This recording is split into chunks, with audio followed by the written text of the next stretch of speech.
I still feel the coldness of that night seeping into my bones every time I close my eyes. When Daniel's trembling voice finally cracked through the darkness of my office, I knew I had crossed a line I could never uncross. "It's under the old oak tree by the river," he whispered, voice barely audible over the sound of my own pounding heartbeat. I sat frozen, my throat tightening as he looked away, eyes fixed on some distant point in the shadows. His trembling hands betrayed him. More than the confession itself, they revealed the weight of what he'd done. I could see the sweat pooling at his temples, hear the ragged inhale that preceded his words. He slowly leaned forward, voice cracking as he added, "I buried the body there." I marked it with a broken branch. My mind refused to process what I'd just heard, yet every nerve in my body shouted that I shouldn't be hearing this at all. I didn't speak. I couldn't. Instead, I watched his shoulders heave as he fought to suppress tears, or perhaps something darker, regret, fear, or maybe the thrill of confession. He was a haunted man, and I suddenly understood that I'd stepped into something far beyond my usual realm of fractured minds and emotional struggles. The room grew colder, the flickering candle casting elongated shadows that danced like specters on the walls. I reached out instinctively, my hand trembling slightly as I placed it on his. Even as a professional, I was unprepared for the storm of emotions swirling inside me. Curiosity, horror, a strange kind of fascination. I knew I should say something, ask questions, caution him, maybe even report what I'd heard, but I didn't. My lips sealed shut. I simply listened, letting his words hang in the air like a curse. He looked at me then, eyes pleading for some understanding, some absolution I couldn't give. "Oh, you won't tell anyone?" he pleaded, voice raw with desperation. I nodded slowly, feeling the weight of his secret press down on me, more crushing than any physical burden I'd ever carried. I knew that silence was my only choice, my only shield, and I clung to it fiercely, knowing that once I spoke, everything would unravel. Days blurred into nights as I sat with that confession, each moment haunted by the realization that I possessed knowledge I was sworn never to share. The memory of his trembling hands, the confession's raw honesty, carved itself into the fabric of my mind. Every time I closed my eyes, I saw that broken branch, the shadow of the oak tree swaying over a buried secret darker than anything I'd ever encountered. I had become a silent witness to something monstrous, and I knew that my silence might one day be my only salvation or my ultimate undoing. And yet, I never spoke. Not once. I carried his secret like a dark stone inside me, weighing each passing day with the silent knowledge of what lurked beneath the surface. I wondered if he ever slept, if he ever felt relief escaping the grip of that night's confession. But I knew that some truths are better left buried, because once revealed, they never truly die, and the shadows they cast can follow you forever. I sat there, rooted to my chair, feeling the tremor in my own breath as he finally unraveled his secret. His words spilled out in a hushed, trembling voice, and I listened, each syllable seeping into the room like a toxic fog. As he described how he dug the grave, I could almost see it. The careful scraping of earth, the rough grip of the shovel, the frantic heartbeat echoing in my ears. My mind replayed his confession with an almost hypnotic intensity, every detail searing itself into my consciousness. He explained how the ground was softer that night, the moonlight casting eerie shadows across the uneven soil. His hands, he said, had shaken so badly that he almost lost his grip on the shovel. I could picture the sweat sliding down his brow, the frantic shoveling, the way he had hurried to bury the body before dawn. His voice faltered as he described the moment he covered the grave with loose soil, trying to erase the evidence of his act, trying to convince himself it was all just a terrible mistake. I felt a strange pull, fascination mixed with revulsion, as he recounted each step, each decision made in the dark. Inside me, a storm raged. My training kept my face impassive, but beneath the surface my mind spun in chaos. How could someone carry such a burden? Did he sleep at all after that night? Or did the memory twist and twist, relentless, refusing to fade? I fought the impulse to ask questions, to probe deeper into the details, knowing full well that the more I learned, the more I would be tethered to this secret. And yet a part of me wanted to understand, wanted to peer into the abyss he had willingly entered. The room grew heavier as I sat there, every second stretching into eternity. I could feel the weight of his guilt pressing down on him, the silent scream of a conscience that refused to rest. I wondered if he had come to me seeking validation, forgiveness, or simply relief from the weight of the truth. He looked away again, eyes fixed on some distant point, haunted by what he had done. I knew that if I spoke, if I betrayed even a flicker of my thoughts, everything would shatter, everything I had sworn to protect, and yet I found myself contemplating the line I was walking, a line blurred by the stakes of my silence. For in that moment, I realized the truth was no longer just his secret, but also a part of my own shadowed landscape. I was complicit in this unspoken pact, a silent guardian of a darkness I could never fully escape. Every fiber of my being wanted to recoil, to scream, to run away from the horrors he had laid bare. But instead I stayed still, listening as the confession continued to echo in the silence between us. I felt cold, almost detached, as if my soul had been numbed by the enormity of what I had just absorbed. My mind kept circling back to that image, the fresh earth, the hurried shoveling, the quiet, desperate act of concealment. I wondered if he believed that burying it would make it disappear, that time would somehow erase his sin. But I knew better. Some wounds, some truths, fester beneath the surface, refusing to be buried forever. As he finished, I realized that the secret had become a part of me too, an invisible scar etched into my psyche.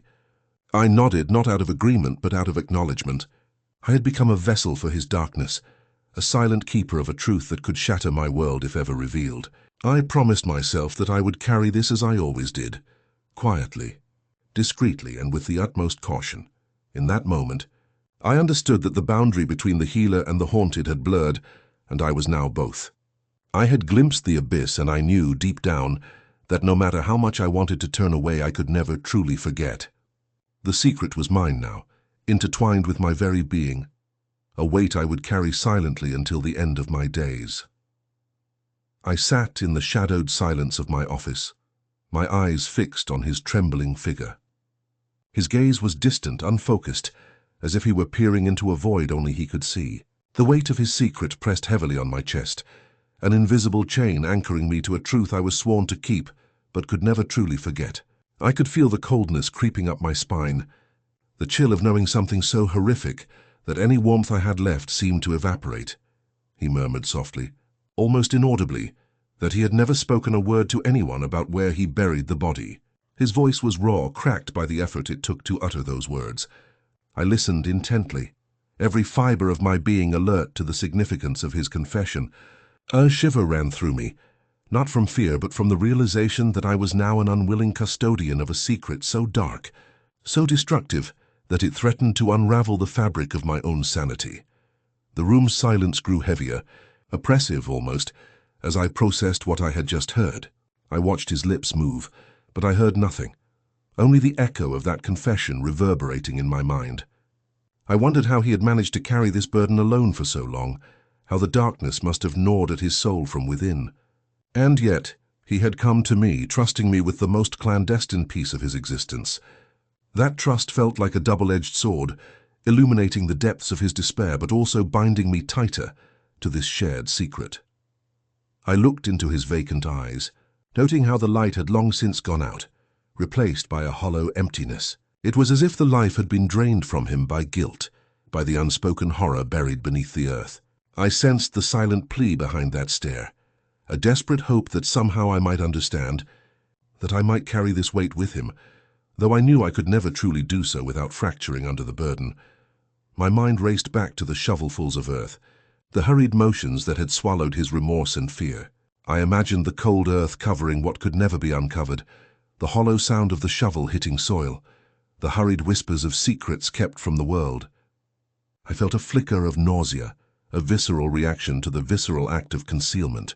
No matter how much I told myself that I was merely a listener, merely a therapist, I knew that I had become an unintentional participant in this silent pact of darkness. A part of me wondered how much he believed in the absolution of hiding such a truth. Did he think that time would heal the wound, that silence would somehow make him free? I knew better. Some sins, some memories refused to fade, inscribed into the very marrow of the earth, waiting to resurface. I was acutely aware that I had crossed a line, even as I maintained my professional composure. Every instinct screamed at me to distance myself, to break the silence, to shout the truth from the rooftops. But I didn't. Instead, I kept my face neutral, my voice steady, and let the silence stretch between us, thick with implications. I understood that in that moment, my role had shifted. No longer just a healer, but a silent witness to a story of despair and darkness I would carry with me, forever etched into the fabric of my existence. The cold sensation in my spine intensified as I realized that the boundary I had carefully maintained was now blurred, shattered by that confession. I felt the ghost of his secret haunting the edges of my consciousness, whispering to me in the quiet hours of the night. I wondered how many others like him lay hidden in the shadows, their truths buried deep beneath the surface of a calm veneer. I knew I could never unhear that confession. It was a part of me now as much as it was a part of him. The knowledge weighed heavily, an unspoken burden I would carry silently day after day, year after year. I wondered how long I could keep it hidden from the world. How long I could pretend that this darkness was just another case, another story to be understood and filed away. As I sat there, the silence pressed in further, thick and suffocating. I felt a strange mixture of helplessness and resolve.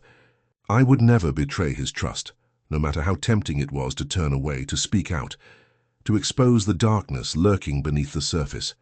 Because some secrets, I realized, are too dangerous, too destructive, to ever see the light of day. And yet deep within I questioned whether I was merely delaying my own destruction. Every part of me wanted to run, to escape this labyrinth of lies and shadows. But I knew I couldn't, not now, not ever, because to do so would be to abandon him, and I had sworn to help, to understand, to hold space for his suffering, even if that meant carrying the weight of his darkness forever. The seconds ticked by in agonizing silence. I imagined the earth, the shovels, the hurried motions, and I wondered how he had convinced himself that burying the body was enough, to make it disappear, to silence the screams. But some things, I understood painfully, are buried only temporarily. They fester beneath the surface, waiting for the right moment to resurface and consume everything. I closed my eyes briefly, feeling the weight of the secret settle within me. It was a heavy, unrelenting presence, and I knew I would carry it until my own end, because in that moment I had become more than a therapist. I had become a guardian of darkness, a silent witness to the unthinkable. And I realized with stark clarity that I could no longer pretend I was separate from it. The secret was mine now, intertwined with my very existence. And I would keep it safe, hidden behind a veneer of calm, forever guarding the abyss that had been unleashed in that small, quiet room. My pulse races fiercely as I sense his anticipation, the way his gaze flickers away, evading my eyes, revealing just enough of the tremor in his hands to betray the weight he bears. I sit in silence, the room suddenly colder, shadows lengthening in the corners as if the very air grew heavier with the secret he's just confided. I close my eyes for a brief moment, not to show weakness, but to summon the storm of emotions swirling within me, fear, disgust, a hollow ache of helplessness, and to mask it from him. Deep down, I know that revealing even a fragment of my turmoil would shatter the fragile veneer of control I cling to. His words, sparse and trembling, cut through the silence like shards of glass. He's told me where he buried the body. I grasp at the details, the specifics of the place, the shallow grave beneath the twisted roots of that dying oak, the layers of dirt and broken leaves covering the dark promise of what had been. The image flickers in my mind, vivid and grotesque. I see it clearly, as if I'd been there myself, digging with trembling hands, sealing away the unthinkable, trying to erase the nightmare from his conscience. But I know better than to think that burying the body was the end of it. No, some truths are like scars. They fade, but they never truly disappear. They wait beneath the skin, lurking, ready to erupt when least expected. I breathe in slowly, trying to keep my composure, feeling the sharp sting of emotion behind my eyelids. The secret he's entrusted me with is not just a story, not merely a confession. It's an anchor, tethering us both to a darkness that threatens to drown us. I recognize with a sickening clarity that this moment is a crossroads. I can't pretend I am unaffected. I have seen enough to know that some shadows cling stubbornly, refusing to be extinguished, regardless of how deeply they are buried. And now I carry this knowledge, this burden, with every breath I draw. His trembling hands clasp tightly in his lap, a silent plea for understanding, or perhaps for forgiveness. I notice the tremor in his voice when he finally looks back at me, eyes pleading, vulnerable. I realize that beneath his facade of remorse or regret lies something darker, something unspoken, unacknowledged, yet unmistakably present. The truth of what he's done hangs heavy between us, a silent weight no words can fully convey. In that moment, I feel a shift within myself, a recognition that I'm no longer just a therapist guiding a patient through their pain. I am a witness, a keeper of secrets too terrible for daylight, tasked with holding the unthinkable without shattering under its gravity. The room seems to close in around us, every breath a reminder of the abyss that has been uncovered. I know that I must remain calm, composed, even as my mind races to process the enormity of what I've just learned. This secret, the location, the act, the darkness, has now woven itself into my consciousness. It's a thread that cannot be pulled free without risking unraveling everything I am. Yet I also understand that I have no choice but to carry it, to guard it fiercely from the world outside, just as he has tried to guard it within himself. I feel the silent scream inside me, threatening to burst forth, but I suppress it, masking the tumult with an even tone. My voice, when I finally speak, is steady but measured. I ask questions, probing gently, not to pry but to understand how he arrived at that point, what led him to bury his sins beneath the earth. I analyze, I listen, all the while aware that I am balancing on a delicate precipice, between compassion and despair, between the healer I am and the darkness I now carry. Because I know that this moment will linger in my mind long after the session ends, a ghostly imprint seared into my psyche. As he remains silent, eyes cast downward, I see the internal battle raging within him, guilt, shame, a desperate attempt to forget, to bury it deeper than the physical grave he described. I feel the weight of his confession pressing against my ribcage. It's as if I can taste the soil, feel the cold unease of that hidden spot beneath the oak. I wonder if he imagines that the earth truly conceals his deeds, or if some part of him fears that even in hiding, the truth will claw its way back into the light. I know, without question, that I am now bound to this secret just as he is. I am entrusted with something that defies morality, that shatters the veneer of normalcy I had clung to. I understand that I can never unlearn what I know, just as he can never fully escape what he's done. The line between therapist and confidant blurs, dissolving into something darker, something I cannot fully define, but must accept. And yet beneath all these reflections and the weight of silence, I understand that my role isn't to judge. It isn't to expose or condemn. It's to hold space. Space for the darkness, for the pain, for the truth that lurks beneath the surface. I feel the quiet resolve settle within me, a vow made in the stillness of that moment. I will protect this secret, this fragile, terrible truth, with everything I have. Because some secrets, I realize, are not meant to be uncovered. They are meant to be buried, kept safe in the shadows where they can't destroy what remains of us. And so I sit there, silent and steady, the weight of the confession anchoring us both.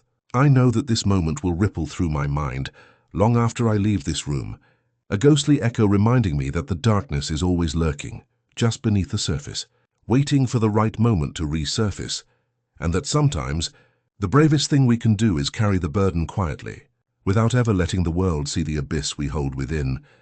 I watched as Daniel sank deeper into his chair, his shoulders slumping, as if the weight of his words had physically pressed him down.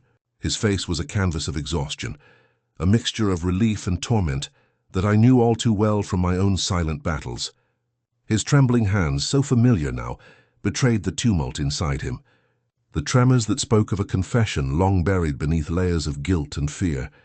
His voice, when it finally broke free, was barely more than a whisper.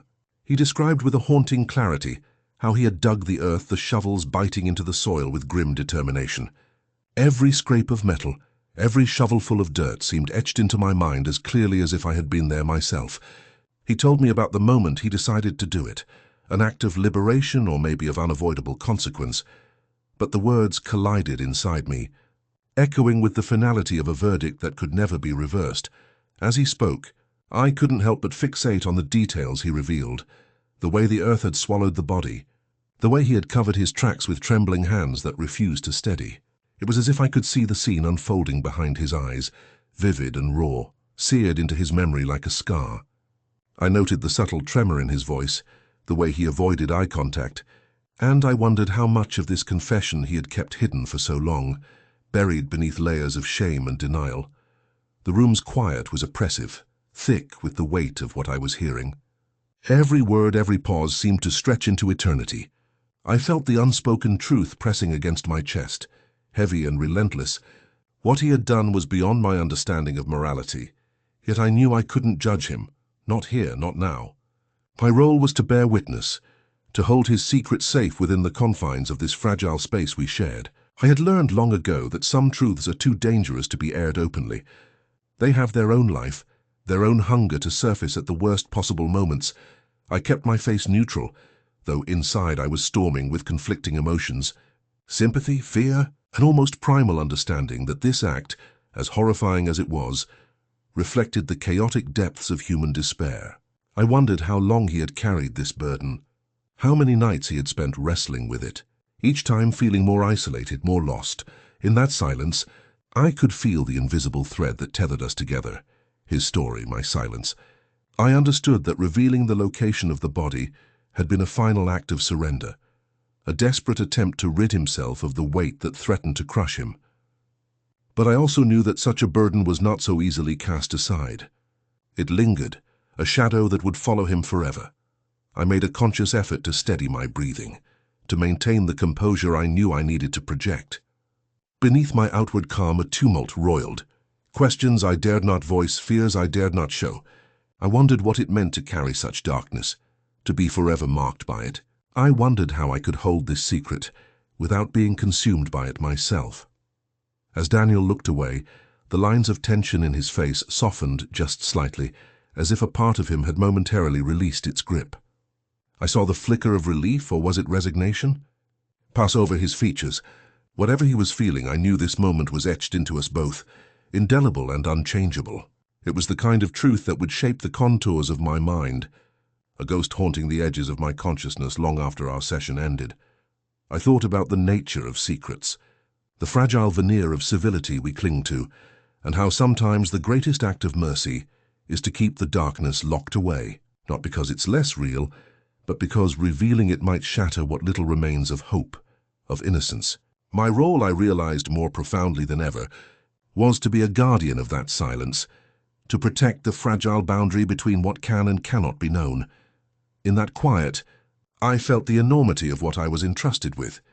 I felt the weight of the unspoken promise I made to myself, to hold this secret, to carry it with me beyond these walls. Because some truths, I understand now, are not meant to be released into the world. They are meant to stay buried, festering in the shadows, where they can't destroy what little light remains. I sat there, absorbing the enormity of it all, knowing that this moment, this shared, silent acknowledgement, would ripple through my mind forever.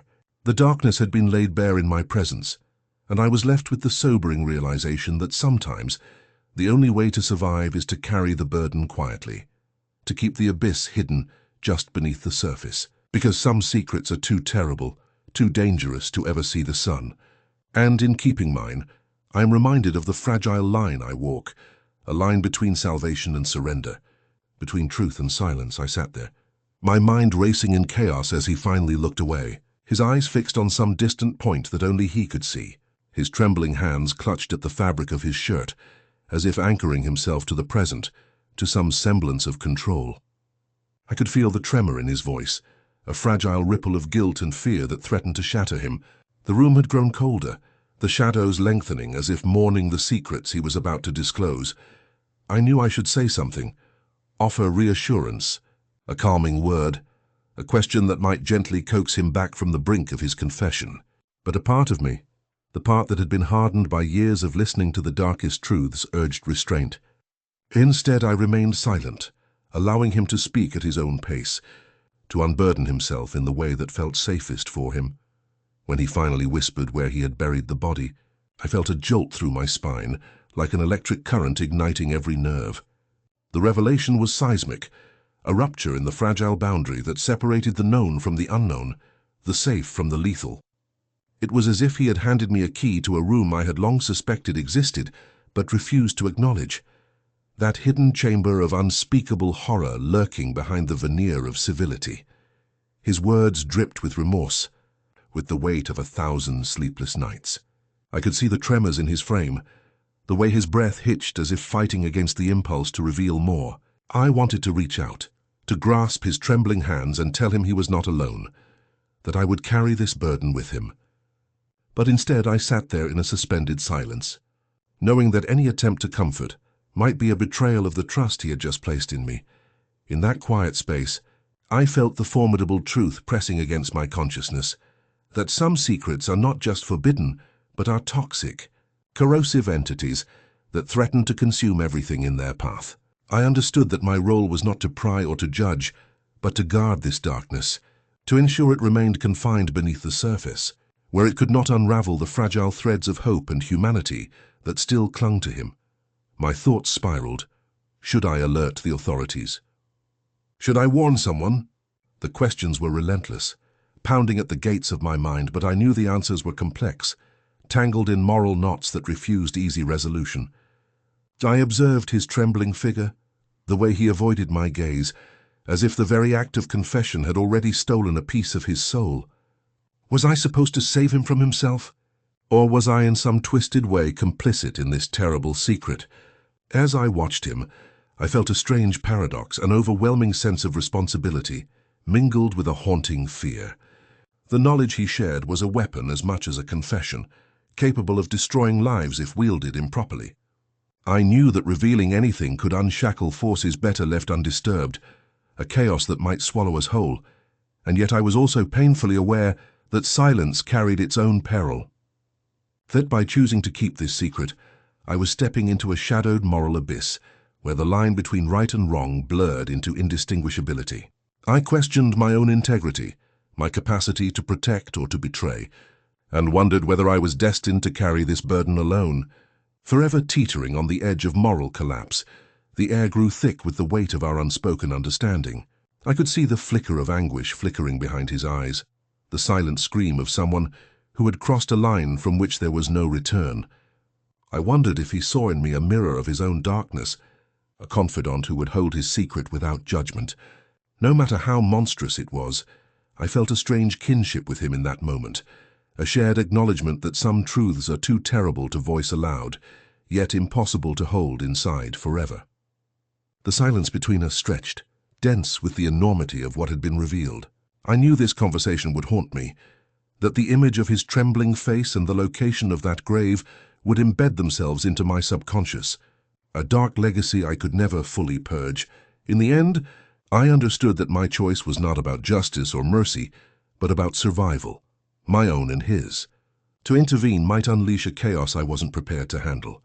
To remain silent was to accept that some horrors are meant to stay hidden, buried beneath layers of denial and fear. I clenched my jaw, feeling the weight of the secret settle deep within my chest, a silent burden that would mark me forever. And as he finally looked up, eyes moist but somehow relieved, I knew that I could not let this secret go. Not because I wanted to, but because I understood deep down that sometimes the most compassionate act is to guard the darkness, to keep it locked away, where it can't consume what little light we cling to. For some truths are too terrible, too dangerous to ever see the sun, and in holding mine, I walk the razor's edge, caught between salvation and surrender, between truth and silence. I sit motionless, my gaze fixed on the window that seems to swallow the darkness outside. The faint outline of the river flickers in my mind, its sluggish flow, the murmur of water rushing past stones, and the faint shimmer of moonlight reflecting off its surface. That's where he said he threw the earth, where he claimed to have buried the body. An image forms involuntarily, the muddy banks, the trembling hands, the hurried shoveling beneath the cover of night. It's absurd, isn't it? How a single confession can unravel the fabric of my reality, leaving me adrift in a storm of questions I dare not voice. A shiver runs down my spine, a visceral reaction I can't suppress. It's as if the very fabric of nature conspires against me, whispering secrets in the rustling leaves and the gentle ripple of the water. I feel the weight of that knowledge pressing into my chest, a silent pressure that threatens to crack the fragile veneer of calm I desperately cling to. I wonder if the river remembers, if it keeps the secrets of the earth it swallowed, or if it simply carries them away, lost forever in its depths. My mind races back to the moment he divulged his secret. His voice was barely more than a whisper, trembling with the weight of guilt, of relief, of fear. I could see the tremor in his hands, the way his shoulders shook, not from cold but from the burden of a truth he had carried alone for so long. I wanted to reach out, to offer some semblance of comfort, but I knew that any gesture might shatter the fragile veneer of control he desperately maintained. Instead, I sat there, silent, my eyes fixed on his face, searching for some sign, any sign that he felt lighter now that his secret had found its voice. Yet beneath that quiet, something else stirred. A dark curiosity I fought to suppress. I wondered what it would be like to look into the abyss and understand its depths. I asked myself whether I could have done anything differently, whether I should have pressed him more, demanded answers, anything to peel back the layers of silence. But I knew deep down that the moment had passed. There's a strange comfort in silence, in the unspoken agreement that some doors are better left closed. I had chosen to listen, not to judge, not to condemn, only to hold his secret, to be the silent guardian of his darkness. As I turn my eyes back to the window, I feel a shiver that isn't entirely from the cold. It's something primal, a recognition of the thin boundary we all walk, a line between sanity and chaos, between moral clarity and moral collapse. The river, dark and unyielding, seems to pulse with a life of its own, as if it conspires to hide or perhaps to forget what lies beneath its surface. I imagine the earth where he said he buried the body, how the soil must have swallowed the secret, how the land itself might remember, even if I cannot. A fleeting thought crosses my mind. What if I told someone? Turns out I had already crossed that line, by listening, by holding the secret. Yet the thought feels distant, almost forbidden. To act now would be to invite chaos, to shatter the fragile peace that remains. After all, some truths are too dangerous to bring into the light. Some secrets are best buried deep, where they can't seep into the fabric of the world and corrupt everything. I wonder if he feels lighter now, if the burden of his confession lifts even a fraction, or if it simply settles into the shadows of his mind.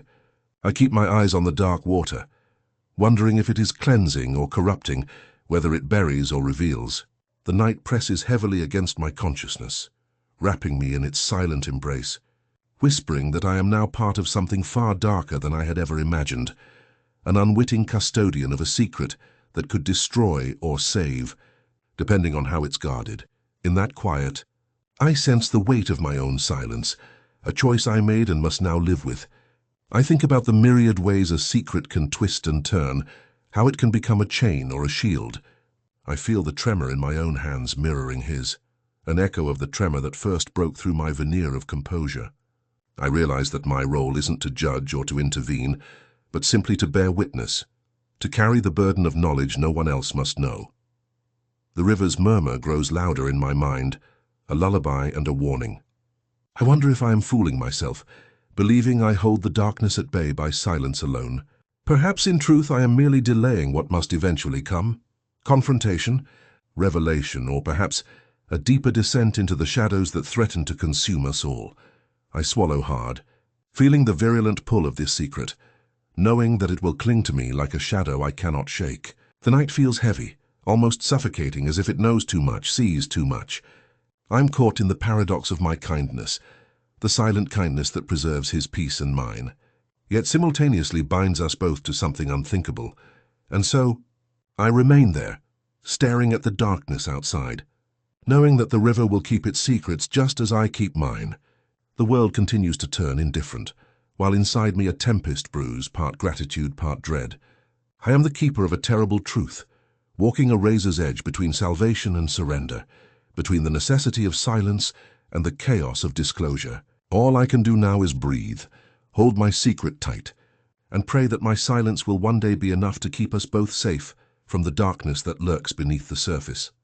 I sat there, feeling the weight of his gaze as he avoided my eyes, his trembling hands betraying the storm raging within him. The room seemed to shrink around us, shadows creeping into corners, stretching out like silent witnesses to what had just been laid bare. I knew instinctively that anything I said now could shatter the fragile boundary we had built, yet I also knew that silence was no longer an option. He had spoken, and the silence between us had become a living thing, pulsing with the gravity of his revelation.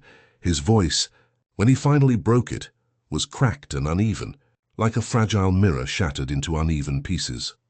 He told me in whispers that barely escaped his lips, where he had buried the body. I remember the words, etched into my mind with brutal clarity, an unspoken confession that tore through the veneer of professionalism I desperately clung to. I felt the pulse in my neck accelerate, the blood rushing with a mixture of dread and curiosity I dared not examine too closely. My mind raced, frantically trying to hold on to the boundaries of my role. Yet the reality of what I had just heard rendered those boundaries almost meaningless.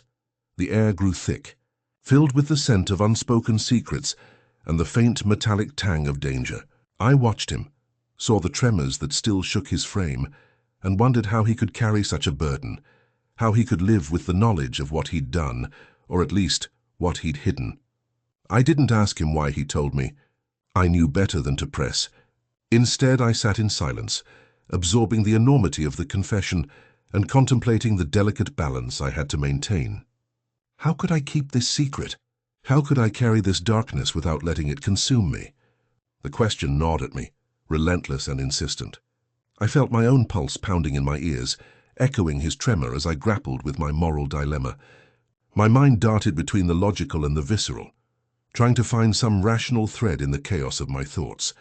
I wondered what would happen if I told someone, if I broke the silence, if I shed the weight of this secret.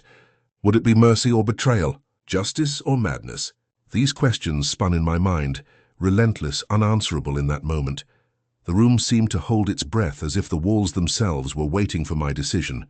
The silence stretched thick, oppressive, until I realized that my role was no longer to judge or to condemn.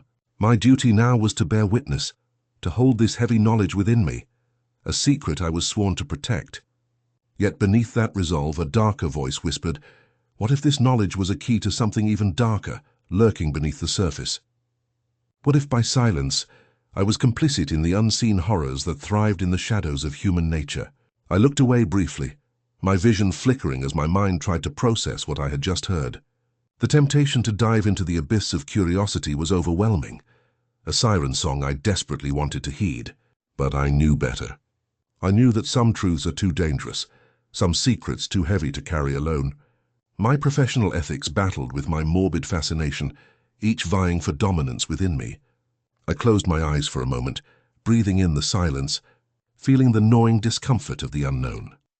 As I reopened my eyes, I saw Daniel shift uncomfortably, his gaze fixed somewhere on the floor, as if the act of avoiding my stare was a shield against the shame he carried. I wondered what he expected from me, what he hoped I would do, if he hoped I would understand, or if he secretly wanted me to judge him, to condemn him for what he had done. I felt a strange, almost paradoxical mixture of empathy and helplessness.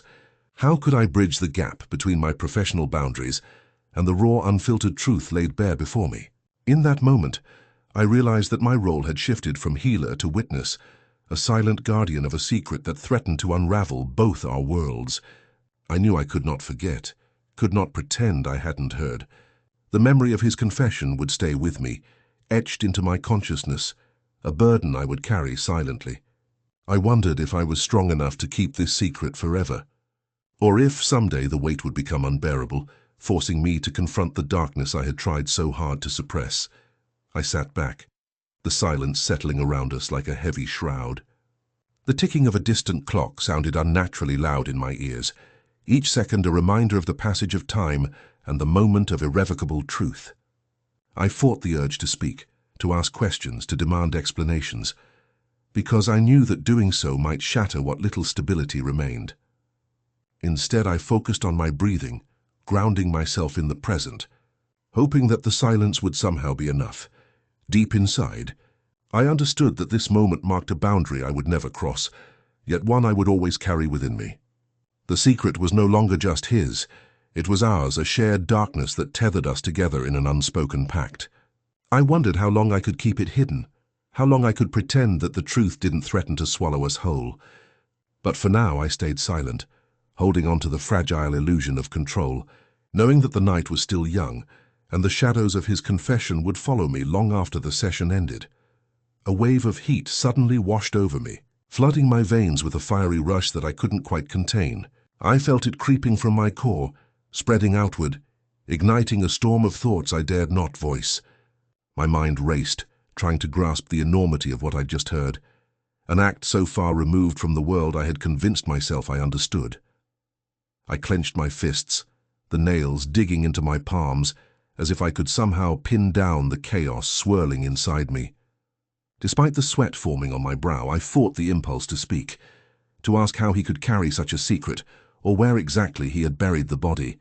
Every fiber of my being urged me to break the silence, to demand answers, to somehow make sense of this dark revelation. But I knew instinctively that words would shatter the fragile veneer of composure I had maintained, and perhaps irreparably damage us both. The room seemed to shrink around me, the shadows growing longer and darker, as if feeding on the weight of unspoken truths. I kept my eyes fixed on a point somewhere beyond him, focusing on slow, deliberate breaths. The rhythmic inhalation and exhalation became my anchor, tethering me to a reality I desperately wanted to cling to. Each breath felt like a small act of rebellion against the chaos threatening to explode from within. The silence stretched out between us, thick and oppressive, punctuated only by the faint, irregular ticking of the clock on the wall, a cruel reminder of the relentless march of time and the irrevocability of what had been revealed.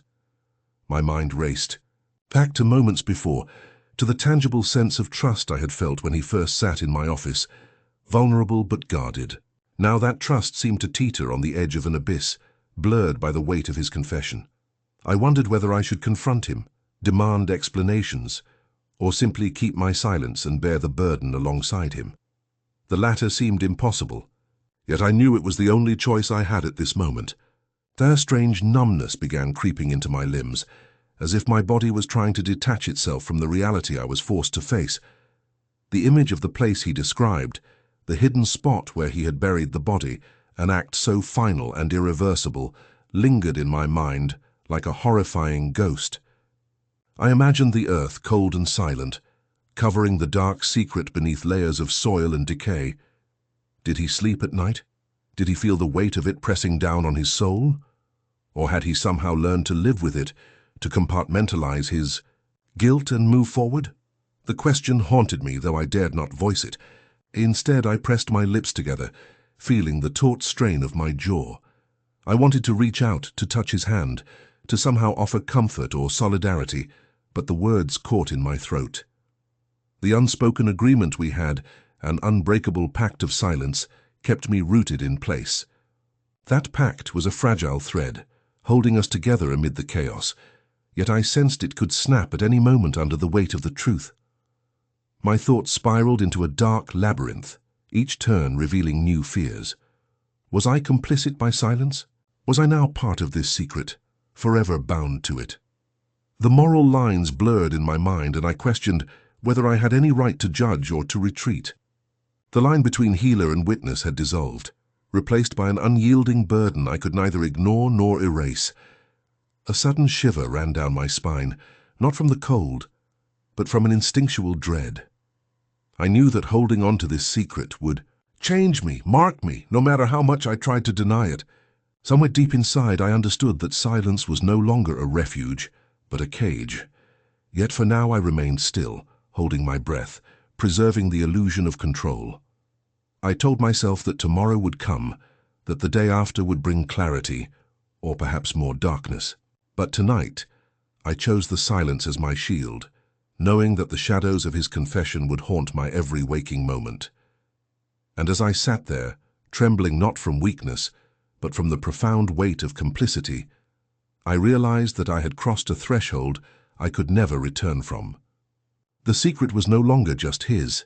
It had become ours, woven into the fabric of our shared darkness.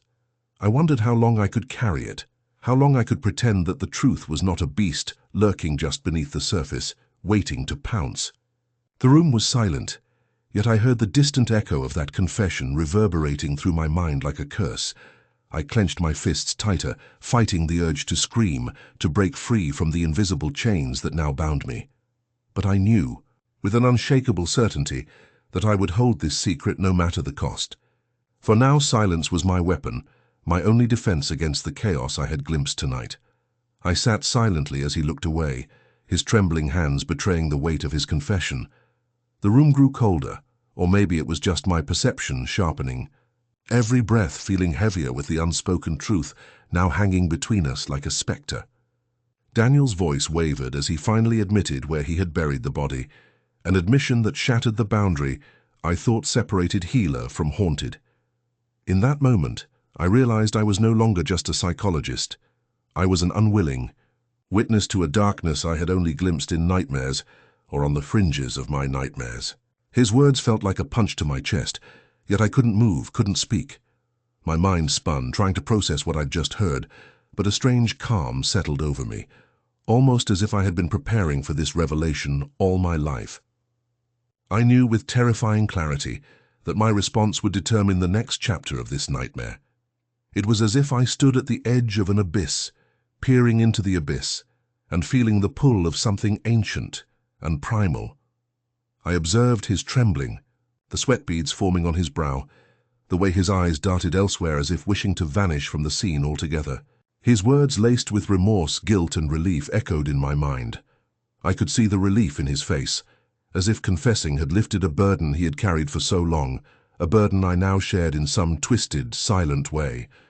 I wondered if he realized the depth of what he had entrusted me with, or if he only saw in me a conduit to unburden his soul.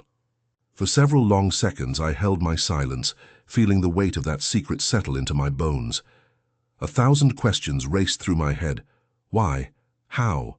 When? But more than anything, I felt the intoxicating rush of power and vulnerability intertwined. I was entrusted with something that could never be undone, a truth that would forever alter our relationship, our perception of each other, and perhaps my very sense of morality. My thoughts flickered to the delicate line I'd always walked. As a psychologist, a guardian of secrets, a keeper of confidences. But this was different. This was a breach of boundaries I had sworn to uphold, yet I knew I wouldn't betray him, not openly. No, I would carry this burden, locked deep within, like a poison that refused to dissipate. I felt the corners of my mouth tighten. Should I comfort him? Question him?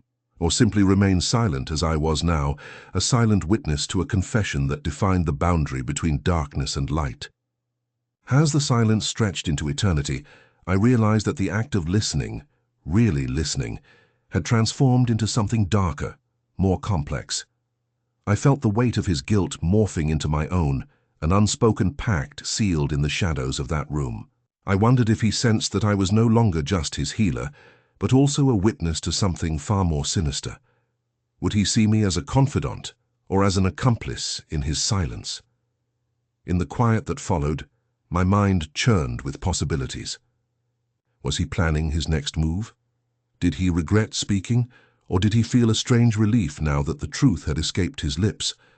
I knew at that moment that I would have to choose, whether to confront the truth or bury it deeper, as I had done with many secrets before. But I also understood that this revelation had changed everything, the fragile peace of our sessions, the boundaries of trust, and my own perception of morality. I closed my eyes briefly, trying to steady the pounding of my heart, realizing that I had entered a realm from which I might never return. The secret was no longer just his, it had become ours. And in that shared darkness I felt the shadows lengthen, threatening to consume whatever innocence remained. I knew I would carry this burden, silent and steadfast, for as long as I could, because some truths, once revealed, do not allow for retreat or redemption. They only demand that someone somewhere bears the weight of the darkness. And now I was that person. I sat in the dim glow of the candle, its flickering flame casting shadows that danced across the walls like ghosts of what had been said. The quiet stretched between us, heavy and oppressive, each second weighing down on me as if I carried the entire burden of his confession. My gaze remained fixed on the dying light, watching it waver and falter, much like the tremor I felt in my own resolve. I knew that by not speaking I was making a choice, one that would define what came next. He finally broke the silence, voice a fragile whisper, revealing where he had buried the body. Those words hung in the air like a poison fog, seeping into every corner of the room and into my mind. A part of me wanted to shatter the silence, to demand answers, to force him to unmask the full extent of whatever darkness lurked within him. But I restrained myself. I knew that to speak would be to break the fragile trust that had been fragile. To begin with, and perhaps to condemn us both to a deeper abyss. I observed his trembling hands, how they clenched and unclenched, as if fighting against forces beyond his control. The confession was a storm, relentless and unforgiving, and I could feel its tempest tearing through my own defenses. It was as if I had been handed a key to a door I was never meant to open, a door to a room filled with secrets too terrible to comprehend. Yet I also knew that I had already stepped through, my silence sealing my vow to remain an unyielding witness. The candle flickered again, and I found myself captivated by its fragile life, mirroring my own fragile state.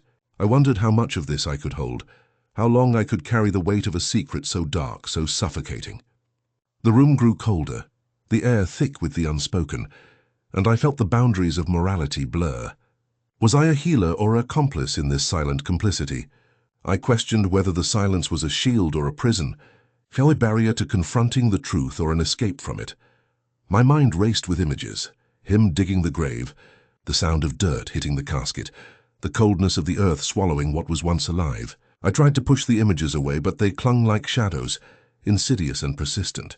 I wondered if he felt the same gnawing guilt, the same desperate need to confide, yet fear of what revealing might unleash. Did he see me as a confidant, or was I merely an observer, powerless and complicit in this act? As the candle's light waned, I realized that I was now intertwined in his darkness. My role was no longer just to listen, but to bear witness, to carry the weight of his secret, to hold it close like a cursed relic. I knew that once this secret was out, it could never truly be contained again. It would seep into the fabric of my existence, altering everything I thought I knew about right and wrong, about safety and peril. The silence grew heavier, almost tangible, pressing down on my chest. I felt the gnawing ache of responsibility, an unspoken contract that I could not escape. I wondered how I would live with this knowledge, how I would face myself in the mirror. Would I ever find peace after knowing what was hidden beneath the veneer of normalcy?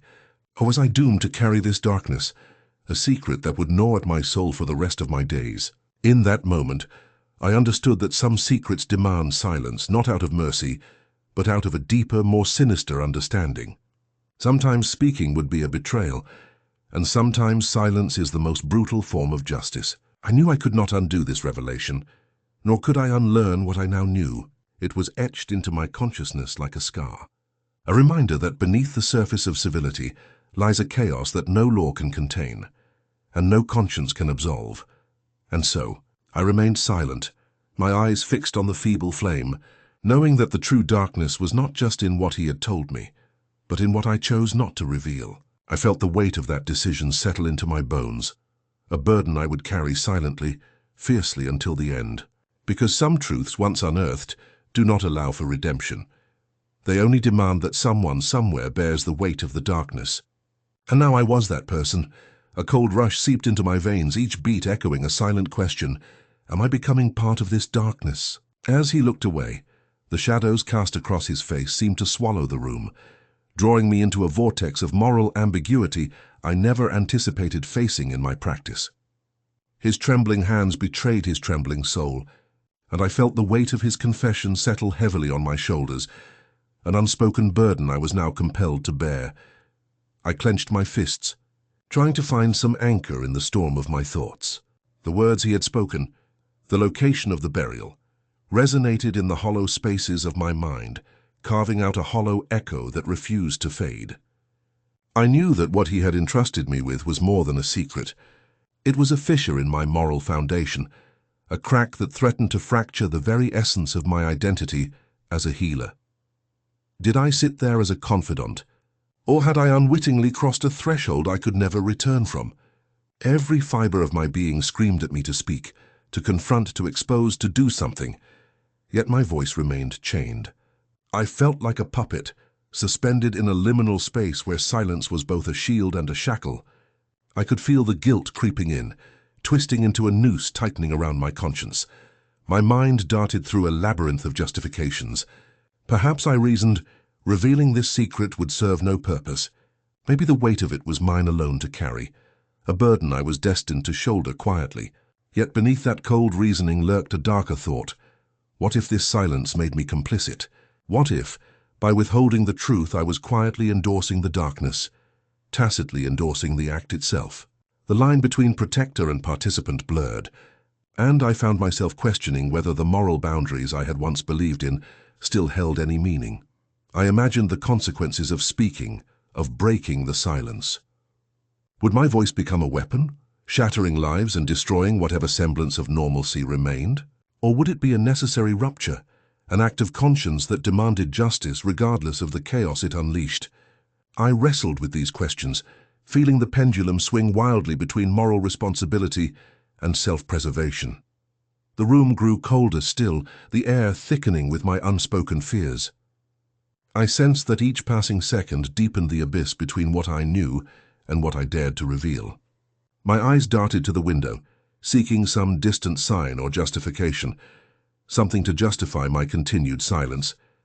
But the world outside remained unchanged, indifferent to the darkness I now harbored within. A surge of dread washed over me, vivid and relentless.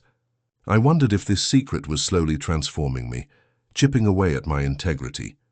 Each moment of silence felt like a betrayal, not only to him who confided in me, but also to myself. Was I turning into a silent accomplice, caught in a web of complicity spun from my own refusal to act? The thought haunted me, persistent as a spectre in my mind's shadowed corners. I fought to suppress the rising panic, to find some rational explanation that would absolve me of guilt. But rationality seemed futile in the face of this moral quagmire.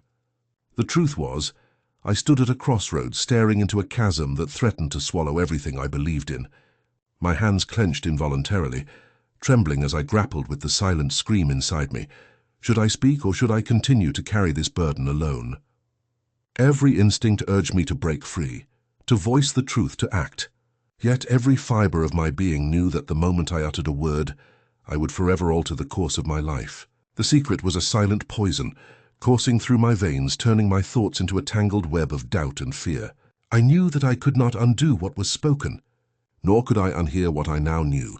As I sat there, caught in the storm of my internal struggle, I realized that silence, in this case, was not a refuge but a prison, a place where conscience and morality fought a losing battle. I felt the weight pressing down, so heavy that it threatened to crush me. The silence was no longer just the absence of sound. It had become a force, an active participant in my moral decay. And in that quiet I understood that every choice carries a consequence. Choosing silence might grant me temporary peace, but at what cost? I questioned whether I would ever truly find peace again, knowing what lurked beneath the surface. The darkness I now carried was not just his secret. It was becoming mine, embedding itself into the core of my being. The room's shadows lengthened, and I realized I was no longer certain if I was the healer or the haunted. Somewhere in the depths of my soul, a quiet voice whispered that some secrets are too heavy to bear, some truths too dangerous to reveal. But I also knew that silence, though comforting, was a slow, corrosive poison, transforming me piece by piece into something unrecognizable. I closed my eyes briefly, feeling the weight of this revelation pressing into my chest. I knew that my decision, this silent complicity, was sealing a part of me away, perhaps forever. I wondered if I could ever look myself in the mirror again, knowing I had chosen to stay silent in the face of such darkness. The seconds stretched into eternity as I sat there, the room shrinking around me, the burden growing heavier with each passing moment. I was caught in a web I spun myself, a web of silence, guilt, and fear. And as I finally exhaled, a trembling breath that felt mostly like surrender, I understood one thing with chilling certainty. Some secrets are too profound, too dangerous to ever truly be kept hidden. Daniel's voice was barely above a whisper, trembling with exhaustion and a weight I could almost taste. "Please," he begged, eyes cast downward. "Don't tell anyone, just forget I ever told you." His words hung in the air, fragile and desperate, as if speaking them had drained whatever little strength he had left. I sat there, rooted to the chair, my fingers involuntarily curling into a fist around the armrest. My hand trembled slightly, betraying the storm raging inside me. The room seemed to close in, shadows stretching longer as I fought to keep my face neutral, to maintain the veneer of professional calm. But beneath that surface, my mind spun in circles, conflicting currents pulling me in opposing directions. His confession had shattered something in me. I knew I should remain detached, keep my role as a therapist pure, a guide who helps others confront their darkness without becoming ensnared. Yet the raw honesty in his voice, his plea for secrecy, struck a chord I couldn't ignore. The part of me trained to uphold confidentiality clashed violently with a primal instinct to protect him from himself, to shield us both from the consequences that could follow if his secret ever surfaced. My gaze flicked away from him, fixing on the wall behind him, but my mind replayed the details with obsessive intensity. The location he had given me, an abandoned lot on the outskirts of town, was etched into my memory now, each detail searing into my consciousness. I could almost feel the dirt, smell the dampness of the earth, picture the twisted roots and broken leaves concealing what he had buried. The knowledge seeped into my bones, threatening to fracture the carefully constructed facade of my rationality. I clenched my jaw slightly, fighting the surge of emotion that threatened to spill over. I was acutely aware of my breathing, slow and measured, trying to suppress the chaos within. My leg bounced slightly, a subconscious attempt to discharge some of the tension, but my fingers began to involuntarily tighten around the chair's armrest, knuckles whitening as if trying to physically contain the chaos. I felt the subtle ache in my hand, the pressure a mirror to the internal struggle, my moral compass clashing with the undeniable human empathy that demanded I act, that demanded I reach out to do something, to say something. A part of me screamed that I should report this, that I had a duty to intervene, to stop him from spiraling further into this darkness. Yet another part whispered, no, commanded, that I preserve his trust, that I respect his vulnerability, even if it meant carrying this burden alone. I considered the potential fallout, legal repercussions, the destruction of his life, the breach of confidentiality that was the cornerstone of my profession. But more than that, I feared the weight of his secret, its potential to consume us both if left unspoken. I felt a flood of helplessness wash over me, an instinctual desire to reach out, to comfort, to somehow undo the chaos I now knew lurked beneath the surface. But I also knew that to act impulsively could shatter everything, my integrity, his safety, the fragile trust in our relationship. Every fiber of my being urged caution, restraint, silence, yet silence felt like a poison, a slow, corrosive force gnawing at the edges of my conscience. As I sat there, the seconds stretched into an eternity. I was acutely aware of the heaviness pressing against my chest, of the silent scream I suppressed deep within. The room became a prison of my own making. Each breath I took heavy and deliberate. I was caught in a web spun from my own moral dilemmas, threads of duty, humanity, fear, and guilt intertwined so tightly that I felt suffocated by the weight of it all. My mind raced with images. Him standing there, vulnerable and broken, offering up his darkest secret. My heart ached for him, yet simultaneously a cold, rational voice warned me that some truths are too dangerous to reveal, too toxic to keep bottled inside. I wondered if I had the strength to carry this secret indefinitely, whether the burden would eventually crush me, or if I could find a way to reconcile my professional ethics with my human compassion. Finally, I exhaled slowly, a trembling breath that felt more like surrender than relief. My fingers relaxed slightly, but the tension in my jaw remained. Deep within, I knew that I had crossed into a territory where morality blurred with personal allegiance, where the line between what I should do and what I must do was impossible to define anymore. I looked back at Daniel, his gaze still fixed on the floor, and felt a strange mix of pity and dread. I wondered how much longer I could maintain this silence, how much longer I could pretend that the weight of his secret didn't threaten to crack my resolve, because I knew, in that moment, that some secrets, no matter how deeply buried, have a way of surfacing, and when they do, they threaten to drown everything in their path. I felt my stomach tighten as his words hung in the air, heavy and unforgiving. The silence stretched between us, thick with the weight of his confession. I had known somehow that this moment would come, Yet still the reality of it struck me with brutal clarity. My mind spun, trying to process the enormity of what he'd just revealed, the location of a body, a secret buried beneath the earth. It was as if my entire professional and moral framework had been shattered in an instant. His trembling hands wove a restless pattern on his lap, betraying the calm he desperately sought to project.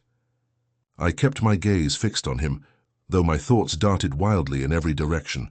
Part of me wondered if I should speak, should confront him, should demand an explanation, but another, more primal part insisted I remain silent. A strange calm settled over me, almost an acceptance that some truths are better left unspoken, buried deep beneath layers of silence. Yet beneath that calm lurked a flicker of dread, an awareness that silence, in this case, was a double-edged sword. Over the years, I'd come to believe that the human mind is a labyrinth, full of dark corridors and dead ends. Now I felt as if I'd been led into a corridor from which there was no escape. The weight of this secret, this knowledge, pressed down on my chest, making it harder to breathe. I wondered if my silence was a shield, protecting someone, perhaps him, perhaps others, from the chaos that the truth might unleash. Or was it merely a way for me to shield myself, to prevent the storm of guilt and consequence from crashing over me? I thought about the moral lines I'd once clung to so fiercely. I had believed in transparency, in integrity, but now I questioned everything. Was I protecting him?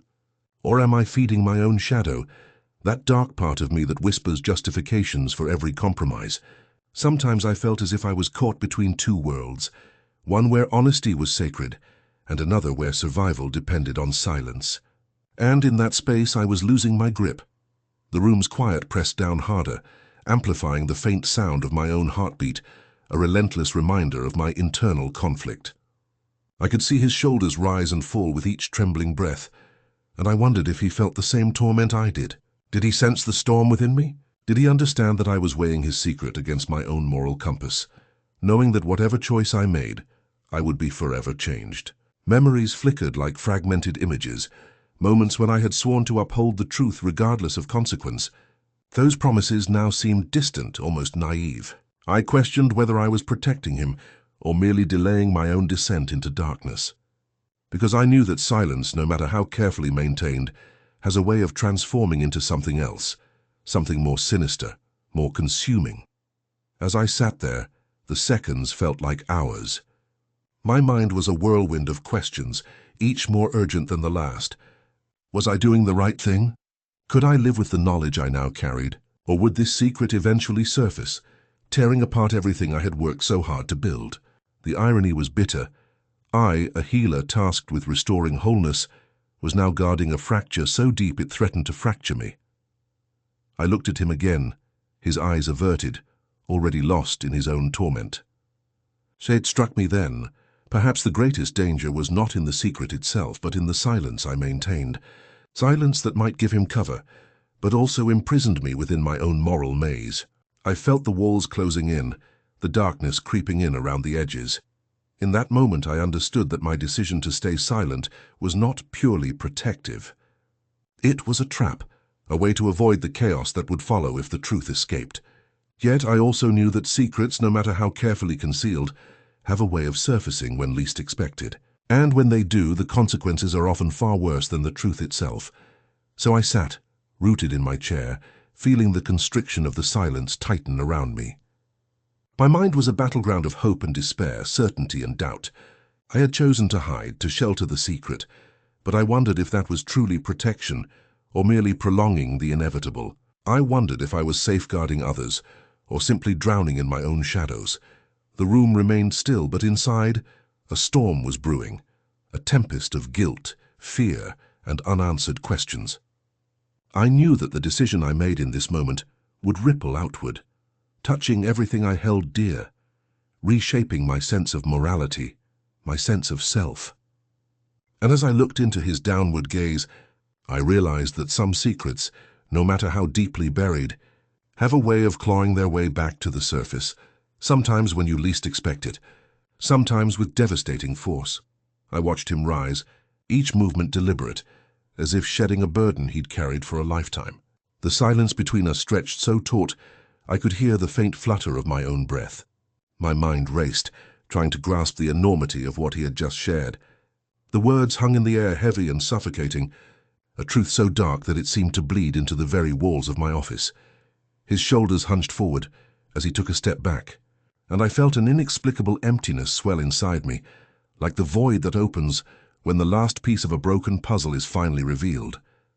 I kept my gaze fixed on the floor, knowing that I had just been handed a secret so dangerous, so corrosive, that it threatened to consume everything I thought I understood about morality, about trust, about myself. He paused for a moment, as if weighing whether to say more, then slowly turned away, his movements slow and heavy, as if each step was a conscious act of relinquishing a part of his soul. The room seemed to contract around him, the shadows lengthening like silent witnesses to his confession. I noted how carefully he moved, the trembling in his hands betraying a vulnerability I hadn't seen before, a crack in the armor of his guilt, or perhaps a final attempt to release it. I felt my own chest tighten, a mixture of empathy and dread swirling within me. The silence was deafening now, a chasm into which all my moral certainties seemed to fall. I wanted to speak, to tell him that everything would be okay, that I understood, but words failed me. Instead, I remained rooted, watching him, feeling the weight of complicity pressing down on my shoulders. In that quiet, I was painfully aware of how fragile the boundary was between shielding someone and succumbing to the darkness themselves. My mind churned with questions I dared not voice. Was I complicit now? Did my silence serve justice or only prolong his torment? How much of my own humanity was left after hearing such a revelation? The lines blurred as I wondered if I had become an accomplice to his secret, or if silence was the only thing keeping chaos at bay. As he paused, his back still turned, I sensed the finality of his departure from this confessional space. I could feel the emptiness growing, an echo of the void that must have haunted him long before he revealed his secret. That emptiness seeped into me, a hollow ache that I couldn't dispel. It was as if I had been handed a key to a locked door I was forbidden to open, and now I was left to dwell in the shadow of what could have been. He finally took a step forward, perhaps to leave this behind, perhaps to escape the weight of what he'd unleashed, and I sat frozen, caught between my role as therapist and my own moral compass. The room felt colder still, the silence now a living thing pressing against me, constricting my chest, demanding I confront my own complicity. He left the room, each step echoing painfully in the emptiness. I remained seated, the air heavy with unspoken truths. My mind was a tumult of conflicting feelings, fear, guilt, helplessness, and in those moments I realized that some secrets are not meant to stay buried. No matter how tightly you try to lock them away, they find a way to surface, sometimes with brutal force, sometimes quietly, like a whisper in the dark. As the door clicked shut behind him, I was left with a profound sense of loss of innocence, of my own moral certainty, and of the fragile boundary that separates the healer from the haunted. I knew then that my silence, however well-intentioned, carried its own price, and I couldn't help but wonder how long I could continue to hide from the truth before it devoured me as well. The candle flickered violently, its flame dancing as if trying to escape the encroaching darkness that threatened to swallow it whole. I watched the tiny light quiver on the edge of extinction, mirroring the fragile hold I had on hope. Hope that someday, somehow, this story could be unveiled without unleashing chaos, without shattering what little stability I clung to. Yet all I could do in that moment was sit still, my mind a battlefield of conflicting truths and hollow lies, desperately searching for peace within my own manufactured silence. The room was thick with the unspoken, each breath heavy with the weight of what had been revealed. I had listened, not just with my ears but with my soul, when he finally spoke of the place where he had buried the body. His voice was barely more than a whisper, trembling with the effort of carrying such a secret. I remember how his words sounded like a fragile thread, threatening to snap under the strain of their own horror. I could feel my own heartbeat pounding in my ears, a deafening reminder of how close I was to losing control, to losing myself. I remember feeling the coldness seep into my bones, a chill that had nothing to do with the temperature, but with the realization that I had been handed a Pandora's box. I had always known the darkness that lurked in human hearts, But hearing it from him, seeing it through his trembling voice, made it more visceral than I could have ever prepared for. It was as if a shadow had extended across the room, wrapping around us both, blurring the lines between right and wrong, good and evil. My mind raced to process the enormity of what he had confessed. There was no judgment in my face, no outward reaction, just a quiet, almost clinical acceptance. Somewhere deep inside, I felt a surge of panic. What was I supposed to do with this? How do you carry such a burden without breaking? The weight pressed heavily on my chest, constricting my breath. I was acutely aware that every second I remained silent was a decision, a deliberate choice to hold on to this secret, to keep it hidden behind a wall of professional composure. He finally moved to stand, hesitating with a preternatural gravity. Perhaps he was trying to escape, to outrun the ghost of his past, or maybe he simply needed to walk away from the unbearable truth he had just shared. I watched him go, each step echoing like a hollow drum in the quiet darkness of the room. My eyes followed his retreat, but my mind was still trapped in that moment, replaying his words, analyzing every trembling syllable. The door clicked shut behind him, locking away the weight of his confession, but not erasing it. No, that weight had rooted itself deep within me, growing heavier with each passing second. I remained seated, staring at the flickering candle, feeling a strange kinship with its fragile flame that struggled bravely against the impending darkness.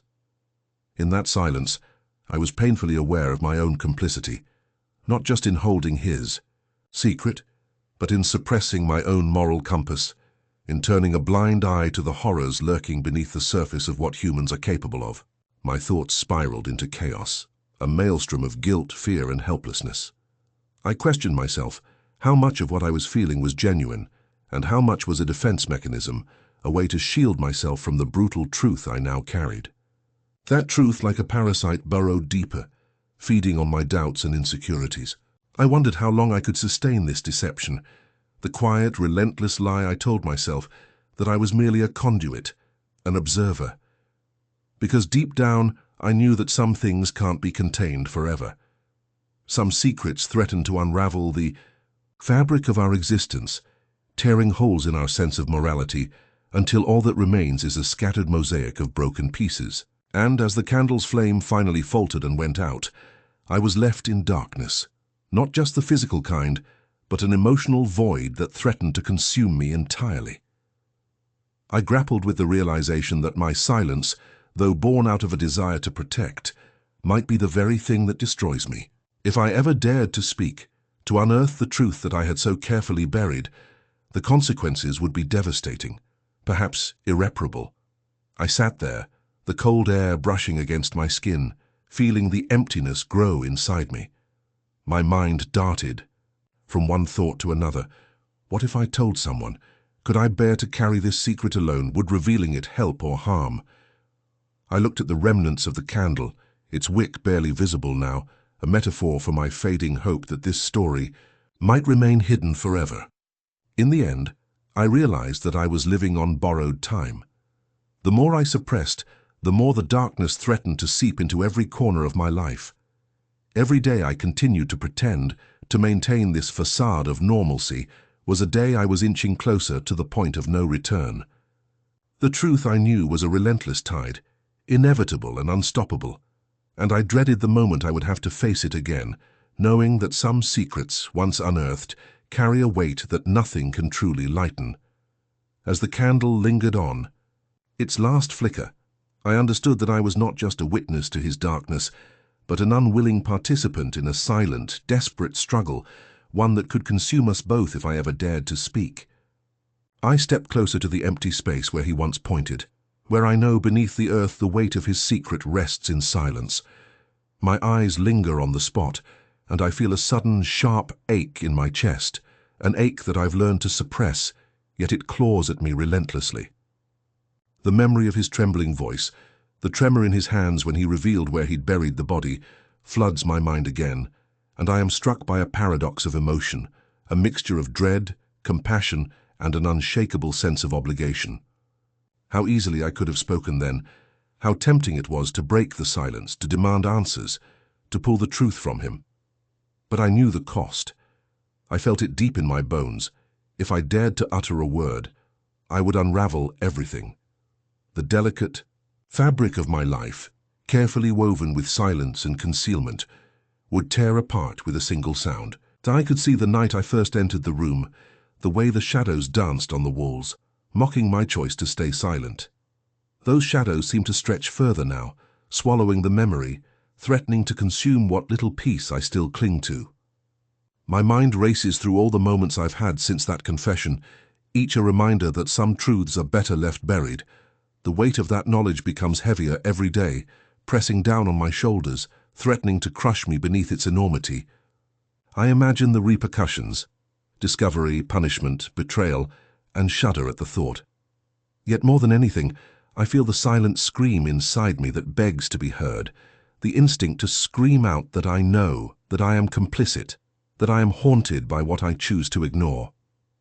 I am painfully aware that my role as his confidant has transformed into something darker, a sort of moral limbo where I am both protector and prisoner of his secret. Each passing moment feels like a slow erosion of my own morality, a silent acknowledgement that I am complicit in a crime I cannot reveal. I wonder how long I can sustain this quiet complicity before it consumes what remains of my conscience.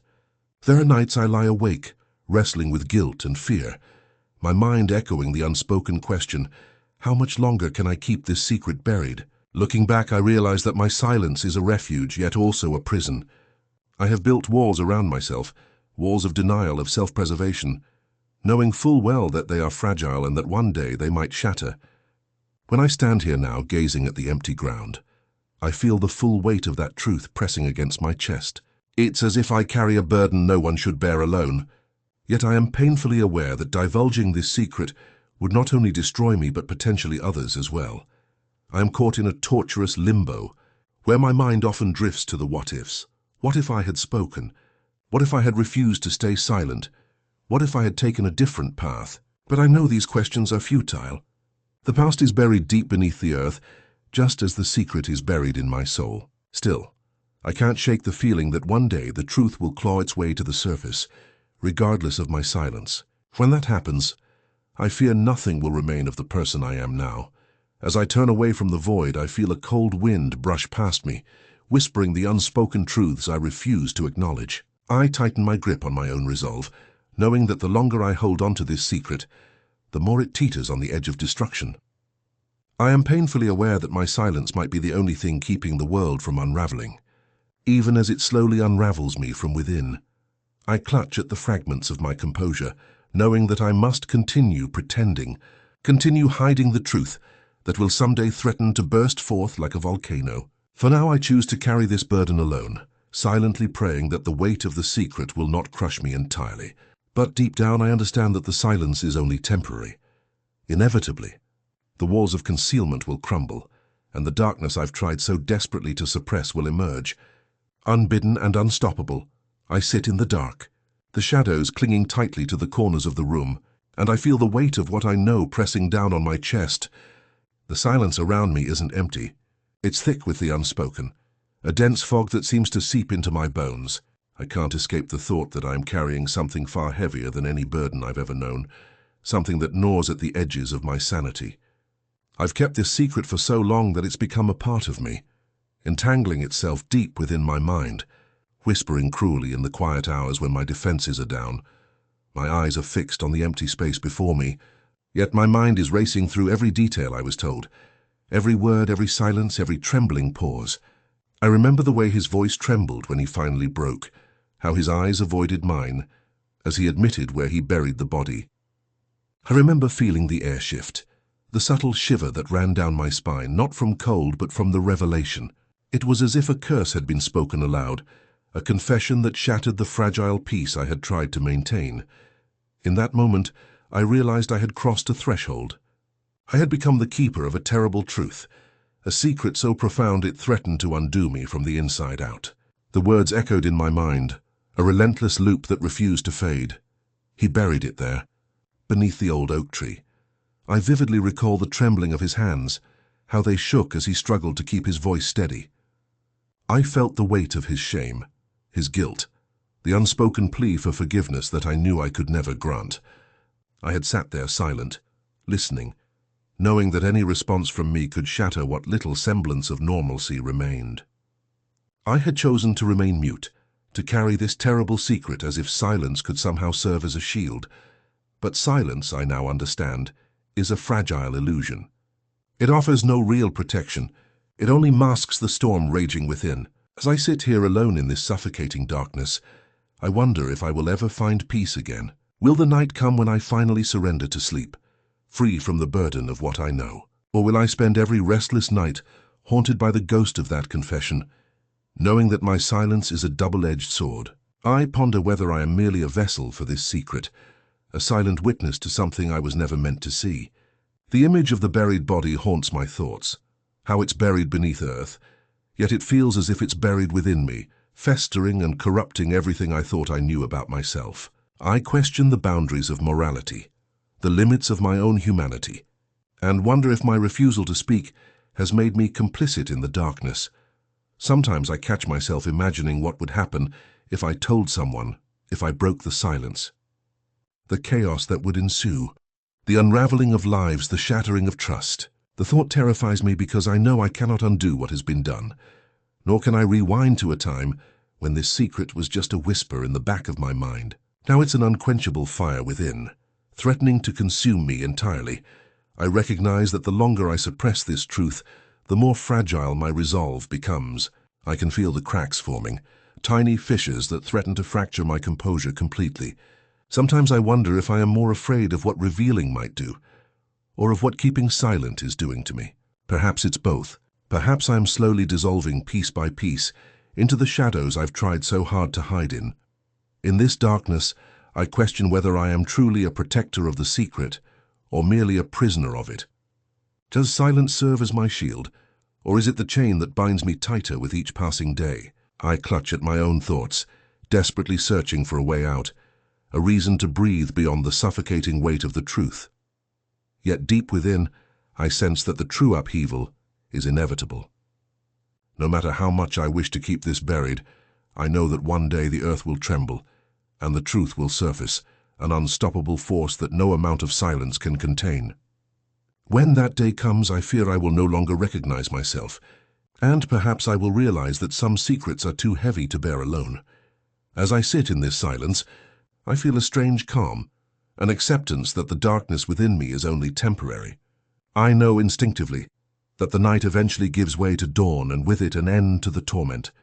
But until then I remain here, caught in a limbo of my own making, questioning whether I am the guardian or the prisoner of the secret I will carry until the end of my days.